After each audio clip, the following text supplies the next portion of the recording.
J'imagine même pas encore les émotions que je vais ressentir le jour où je vais être debout. C'est en faisant des matchs comme ça, des matchs durs, qu'on regagne la confiance. Cette semaine, elle a été riche en émotions pour moi. C'est quelqu'un qui vit ses rencontres. Les émotions que vous ressentez sur le terrain ne vous définissent pas.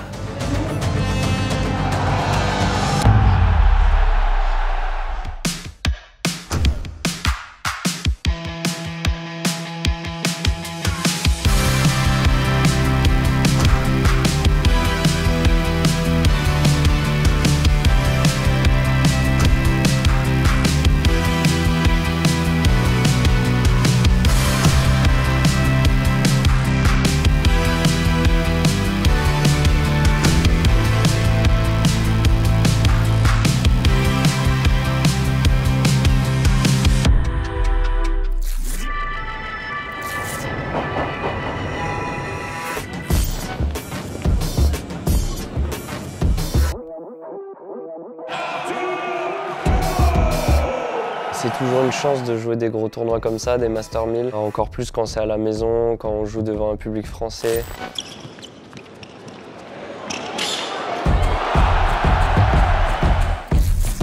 Cette semaine, elle a été riche en émotions pour moi.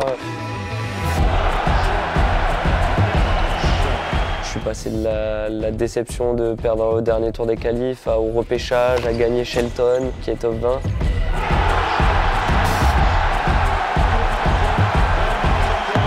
Et à me retrouver en 8e de finale du tournoi, donc c'était une semaine hyper enrichissante pour moi. Okay. Attends. Ah, putain, Arthur il m'envoie un message, il part s'échauffer là. Pour son match. Ça va être le feu. Franchement, ça va être incroyable. Ça m'arrive pas souvent d'avoir mes potes avec moi, donc à Paris, c'était trop cool de les revoir. Ça faisait un bon moment que je les avais pas vus en plus. Ils m'apportent vraiment un soutien. J'ai une certaine fierté quand je leur transmets des émotions, que je vois qu'ils prennent du plaisir à me regarder jouer. J'adore ça. Il n'y a rien de plus beau que de rendre heureux ses proches.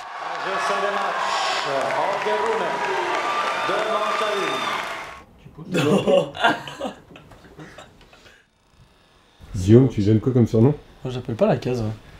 Non, je l'appelle Tutur tout le temps. C'est vrai que mes amis de longue date de Montpellier, ils m'appellent Tutur.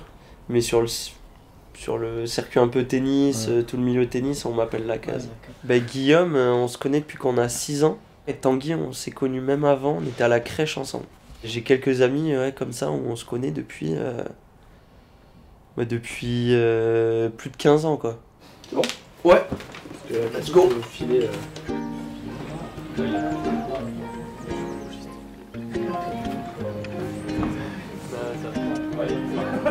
Ça fait tout moche, tu couperas. Bon voyage. Merci. Bon, rentrez bien. Ouais. Bisous. Là, on se dirige à la gare pour prendre un train pour aller à Metz, dernier tournoi de l'année.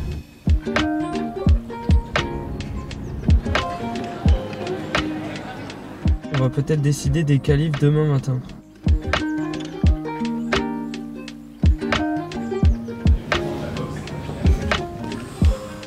Caso Blanchet, premier tour. Voilà, je vais essayer de prendre mes repères sur les cours.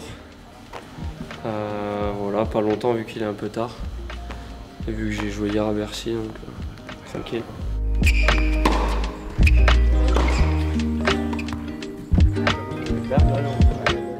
J'ai vu que t'as la chance un peu qui sourit là, ça fait plaisir. Ouais, des fois c'est un petit boost du destin. Et... il faut, mais tu sais quoi en fait, il y a toujours... comment dire? Il y a toujours un moment donné où il faut un petit truc. Ouais.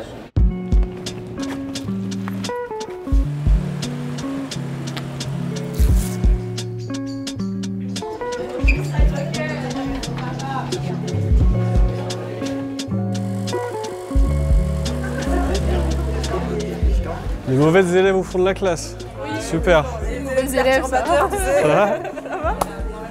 Ça va? On est sur le campus BNP Paribas, je pense qu'il y en a certains qui ne le connaissent pas. On est vraiment très contents à chaque fois de vous retrouver. On vous suit toute l'année sur le circuit et ça fait du bien de vous voir. J'espère que ça fait du bien de vous voir aussi entre vous. Ce week-end, on a réuni tous nos jeunes talents et leurs parents dans le cadre d'un séminaire de la team. Et on va avoir la chance d'avoir différents intervenants, une psychologue qui va venir parler du rôle du mental. La psychologie, c'est aussi une discipline, un monde qui peut vous apporter beaucoup de compétences. On a Sarah Balzer, numéro 1 mondial de sabre et vice-championne olympique, qui va venir partager son expérience auprès des jeunes. Je pense que ça va être un beau moment. Merci de m'accueillir aujourd'hui. Je suis très contente d'être là. La création de la team BNP Paribas Jeunes Talents en 2018, le but c'était d'accompagner les jeunes espoirs du tennis français de 12 à 18 ans. Mais en fait on s'est rapidement rendu compte que finalement à 18 ans c'est là que tout se joue. C'est un âge qui est très crucial, qui est charnière dans leur carrière. Aujourd'hui à 18 ans on est encore loin du top 100 en moyenne. C'est quelque chose qui se fait en 2, 3, 4 ans, qui prend du temps. Il est trop beau le site. Et donc on a décidé de prolonger l'accompagnement de nos jeunes au-delà de 18 ans jusqu'à 21 ans pour cette raison. Vas-y, je t'en prie.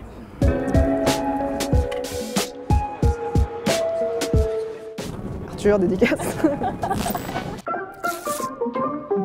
Gabriel Lebru. Il n'a pas de célébration,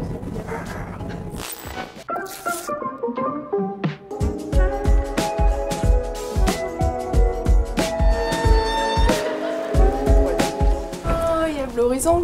Ça va? Ouais, ça va. C'est quand l'opération? C'est fait là. Arrête, c'est vrai? Ça se voit, non? Et en fait, je suis juste en permission là. Je rentre ce soir à l'hôpital encore. Ok. Tu fais des checks et tout. Rentrer et tout, de me reposer. J'ai vu qu'il y a le séminaire BNP Paribas. Ouais.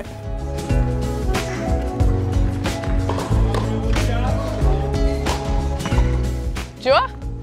C'est bien, c'est bien. Magnifique. Là t'es un peu chez toi du coup. Bah rien, tu viens d'arriver, c'est en septembre que tu arrives au CNE? Septembre, 100% au CNE, donc ouais, à la maison un petit peu. J'étais déjà au CNE avant pour le physique, mais pas le tennis, donc là c'est vraiment à 100%, toute ta structure est ici. Tennis, médical, etc. Ouais. etc. Et en termes de repères, c'est pas compliqué, les entraînements, de passer, parce que finalement, dans une carrière, n'importe quel joueur change de coach. C'est vrai que 6 ans avec elle, on avait une autre façon de travailler, et puis de changer d'un coup comme ça avec Vino, ça donne un autre point de vue sur les compétitions, l'entraînement, etc. Et puis lui, c'est un coach... il a été ex-top 100. Quand j'ai appris ça, il a surtout accompagné Joe pendant des années. Exactement, un entraîneur légendaire. Et il t'embête pas trop là, les caméras de Bleu Horizon?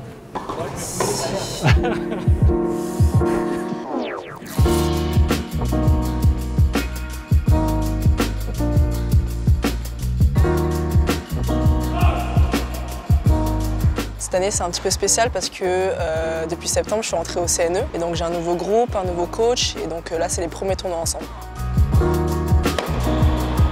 Eric, c'est un entraîneur qui est très exigeant, qui est assez strict et qui laisse pas passer beaucoup de choses. Et ce qui est bien, je trouve, parce que c'est un peu ce qui me manquait, je pense, ces dernières années. Et il met un cadre et c'est assez cool de s'entraîner avec lui en vrai.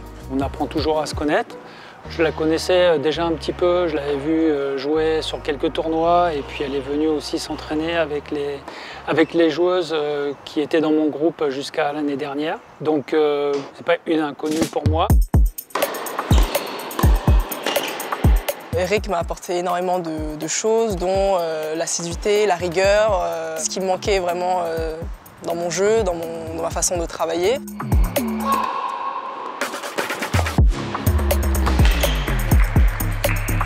Ça faisait longtemps que j'ai pas gagné de match en vrai, parce que comme on s'est entraîné 3 semaines au CNE, j'ai pas fait beaucoup de tournois. Et puis voilà, c'est en faisant des matchs comme ça, des matchs durs, qu'on regagne la confiance et ouais, ça fait du bien de gagner un match dur en jouant pas ton meilleur tennis. Je pense qu'elle connaît vraiment pas ses limites et physique, parce que là elle m'a dit oh là, je trouve avoir bien terminé physiquement. C'est quasiment la première fois que ça m'arrive. C'est encourageant, pourquoi? Parce que pour le moment, comme on ne les connaît pas encore très bien, on y va tranquille, quoi.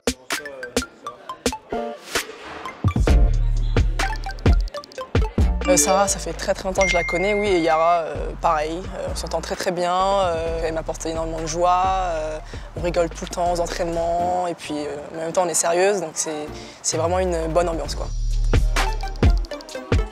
Mon amitié avec Jenny, elle s'est faite il y a longtemps, je pourrais pas dire quand exactement, mais on a vite été proches, on s'est super bien entendus et puis maintenant on a la chance de faire les mêmes tournois d'année en année, donc du coup on grandit ensemble et c'est super bien. Moi ce que j'adore chez Jenny, c'est qu'elle est hyper franche, des fois peut-être trop, mais elle est hyper franche et franchement tu peux compter sur elle et c'est une bonne copine. Bah, c'est pour la récup quoi, j'ai joué quasiment 3 heures là, il faut que je mange sinon après je tombe. Je suis une goinfre moi.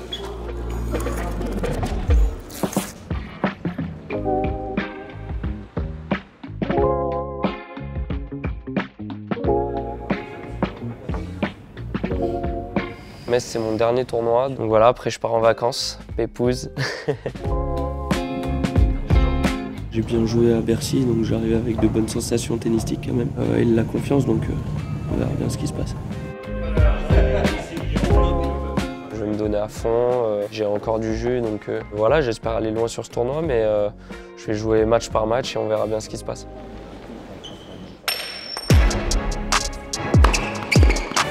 Ça a été une saison hyper enrichissante pour moi en termes d'expérience, que ce soit tennis ou extra-tennis. J'ai connu mes premières grosses victoires entre guillemets sur des gros tournois. Et j'ai pu voir l'engouement que pouvaient prendre et la place que pouvaient prendre les médias, un peu l'extra-tennis derrière. Ça va beaucoup me servir pour les prochaines années si je revenais à avoir des gros résultats. Parce que je pense que c'est quelque chose qui m'a quand même coûté de l'énergie.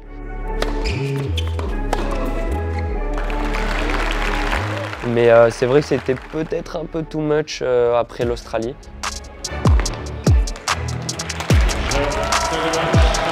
Je trouvais que moi, les médias, ils s'enflammaient un peu sur mon cas. Des Sinner, des Alcaraz, ils sont à des années-lumière devant moi et ils ont 20 fois plus de belles victoires que moi. Donc, il n'y a pas à s'enflammer comme ça. Mais non, mais c'était une bonne expérience. J'avais senti une petite douleur sur le match, mais je pensais que c'était plus une grosse contracture. Sauf qu'au réveil, le lendemain, j'avais hyper mal en marchant. J'ai fait des examens, je me suis déchiré l'adducteur.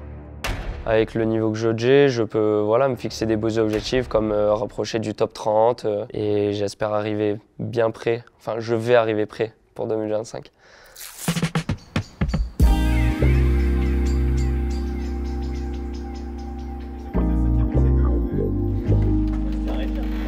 Merci pour l'accueil dans la team. Du coup, ça y est, c'est mon moment. Alizée rejoint la team en tant qu'ambassadrice, on va dire, et que marraine. Elle va pouvoir partager son expérience. Elle nous a communiqué l'envie de transmettre elle aussi, comme Joe peut le faire toute l'année. Donc voilà, elle va passer du temps avec les jeunes, partager son expérience. Ça me tient vraiment à cœur d'essayer de vous aider sur certaines choses dans ce nouveau rôle de marraine qui m'incombe désormais.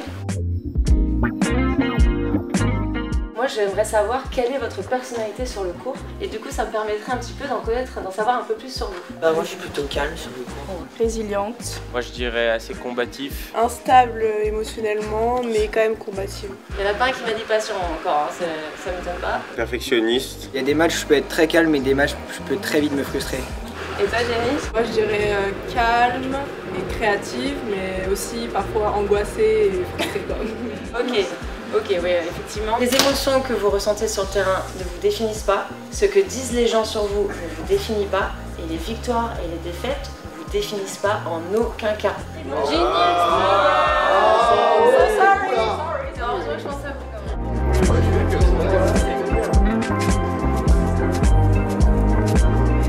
Bon alors, où t'en es toi de ta carrière en ce moment? C'est quoi tes objectifs à, on va dire, les moyen terme sur les 2 ans, 2-3 ans? 2 ans, faire les qualifs de Grand Chelem. Je veux être 250. Ça paraît bien. Puis c'est enfin, pas à portée de main, mais en tout cas c'est envisageable. Ouais, quoi, après, c'est un peu dur de passer ce cap là, j'arrive pas trop à... Mais il y a des caps à tous les classements en fait. Donc, Et comment ça fonctionne le CNE? Qu'est-ce qui te finance la Fédé en fait par rapport à ça? La Fédé me finance, alors on paye pas les coachs. Ouais. Et sur les financements, donc il y a BNP et j'ai mon club qui m'aide énormément. Ah c'est vrai, c'est PUC, ça. Je connais mon club, par Université Club dans le 13e. Et ils m'aident sur une grande partie de la saison, donc trop bien. Voilà, je suis sur un nuage. Ouais. Du coup, t'as pas trop de questionnements par rapport à Tu sais ce qui t'arrive, la manière dont tu vas gérer ton argent par rapport au déplacement, par rapport... ça t'inquiète pas trop, t'es plutôt sereine avec ça? C'est comme d'habitude en fait. Ouais. C'est vachement bien parce que je pense qu'il y a des joueurs, c'est vraiment une limite, hein, cette question financière. Ouais, c'est sûr que ça coûte tellement cher une saison à ce niveau-là, tu vois. Et en rentrée d'argent, on gagne quasiment rien à ce niveau-là. C'est bien de sentir que ça va pas être une limite et déjà que tu peux t'entraîner gratuitement, entre guillemets, avec des bons entraîneurs. Et après, tu comptes voyager plutôt en Europe ou tu vas aussi... Ouais, pour l'instant, on est en Europe, mais j'aimerais beaucoup partir... je suis jamais allée aux États-Unis, jamais allée en Asie, jamais allée en Australie. Enfin, tu vois, j'aimerais trop partir partout. Ça va me kiffe partir des semaines, je sais pas où, faire des tournois. Bah, surtout si tu rentres dans les qualifs de Grand Chelem, après tu auras l'occasion de faire... partir à droite à gauche, quoi. Moi, c'est vraiment trop l'objectif de faire les Grands Chelems, tous les Grands Chelems. Il faudra qu'on tape à l'occasion. Ouais. Tu sais que je tape, moi. Hein. Ouais, je sais. Je tape avec Elena et tout, là, je suis chaude. Vas-y, viens. Mais viens. À la fin du mois, je suis là, je viens. Bah, je suis là aussi. On prend rendez-vous. Viens, je suis là. J'espère que je vais te tenir physiquement. Moi, je suis là. Je défonce. J'adore, vas-y.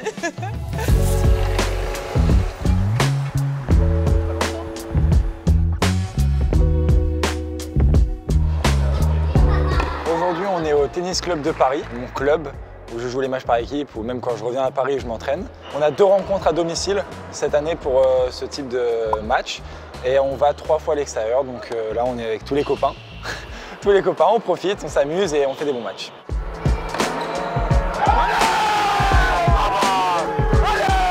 Le circuit, c'est beaucoup de tournois où on part qu'avec le coach, où c'est un peu fermé. D'avoir ce type d'ambiance où on est très bien entouré, il y a du beau monde qui vient, il y a Gilles Simon même qui a joué en match. Ça fait plaisir, victoire ou défaite, je pense qu'on prend tous du plaisir. J'aime bien l'ambiance, donc ça me tient à cœur de les faire et c'est pour ça que j'en fais autant.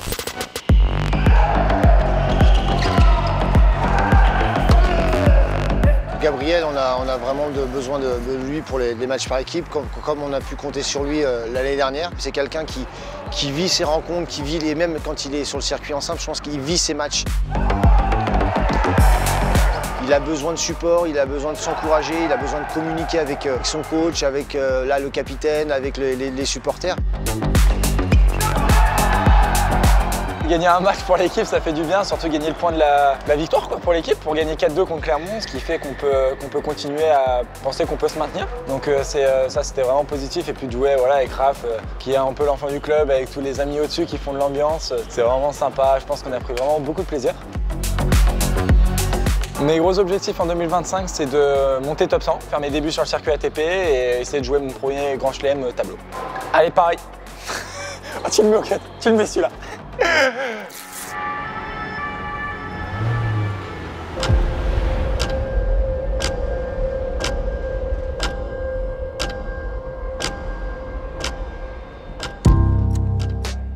Ici, on est à l'hôpital de Percy, des instructions militaires. C'est un hôpital, du coup, qui prend en charge des militaires, mais aussi des civils.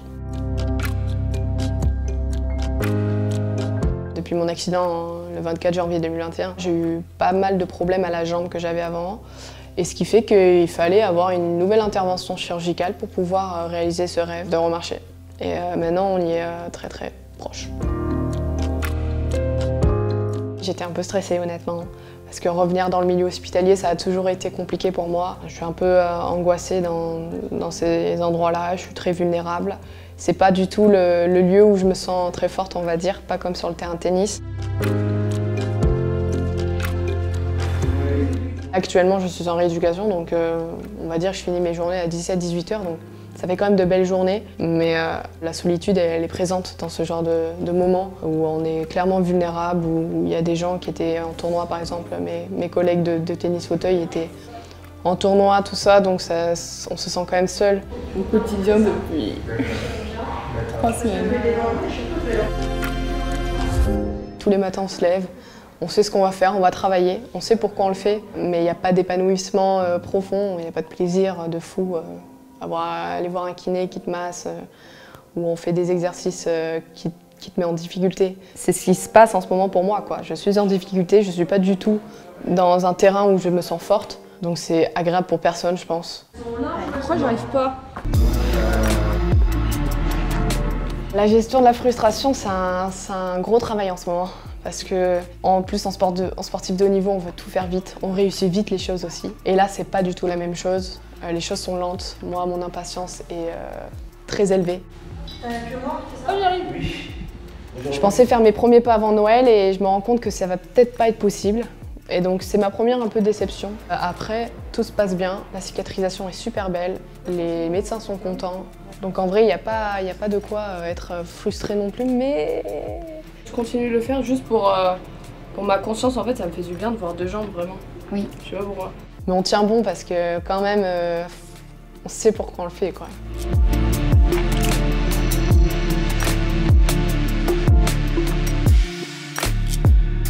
J'ai encore plein de rêves à vivre et à vous partager. Il y a des grands chelems professionnels, il y a des prochains jeux dans 4 ans. Et puis voilà, la saison prochaine va être énorme.